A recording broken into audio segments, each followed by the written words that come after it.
I first read Robert Walser in probably the early 2000s. There was a publisher called New York Review Books that was putting out very beautiful editions, re-editions of some of the classic Robert Walser translations. Jakob von Gunden was my first and still my favorite.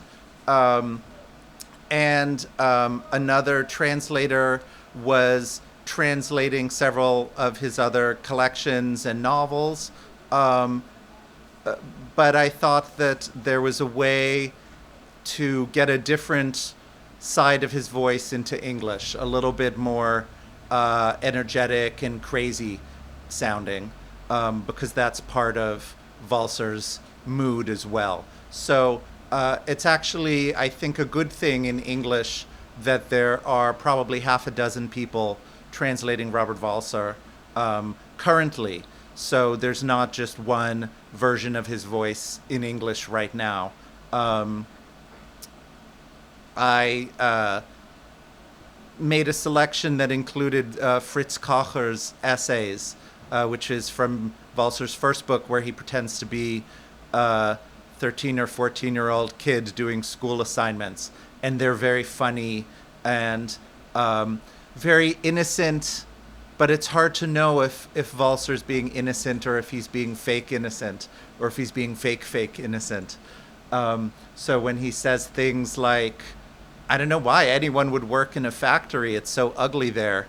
Maybe people force you to work there to punish you for being so poor. You know, that's very stupid and naive, but it's also very deep. But maybe it's pretending to be deep or pretending to be stupid. You know, it's very hard to tell. And I like that about him, how there are all these different layers.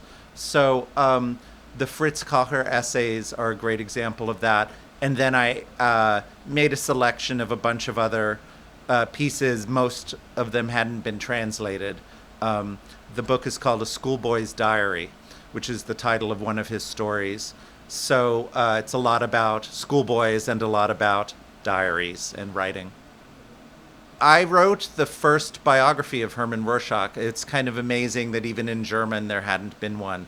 And it's just now been translated into German by someone else, not by me. I wrote it in English. So I've translated from German into English, and now I've been translated the other way.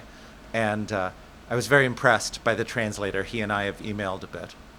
Walser was in a different hospital. He was admitted into Waldau, right outside of Bern, by a man named Morgenthaler. And then he ended up being transferred to Herisau because his family was originally from there. Not his immediate family, but his ancestors were from there.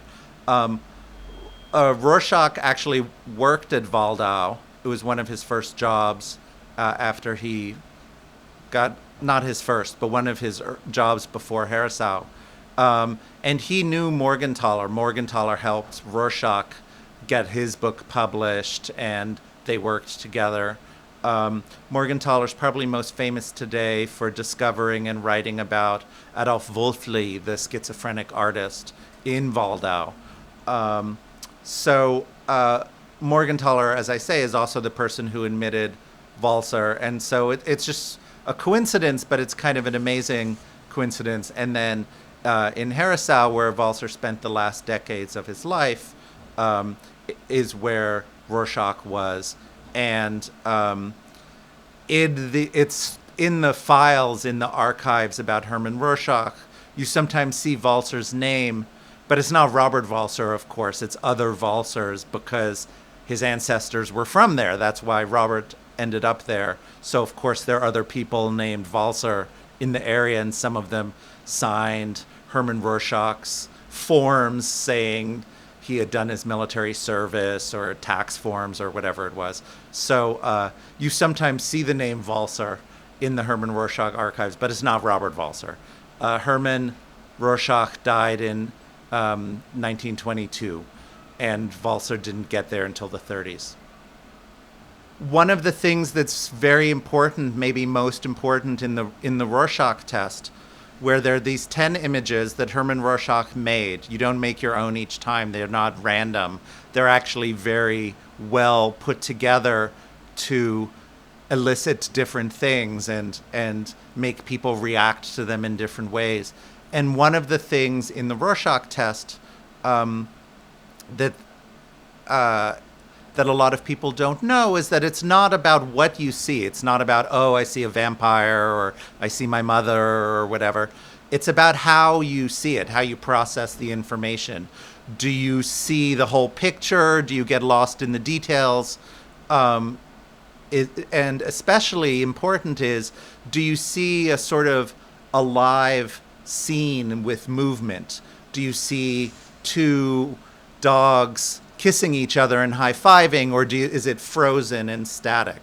So if you see movement in the pictures, it's very important. It doesn't mean you're crazy. It's very normal to see movement in a picture. So if you think about a cartoon where someone has a leg up, you don't think they're standing there like this. You think they're walking. It's very normal to see movement in a still image, but whether or not you do that in various of the 10 images is very important in the Rorschach test.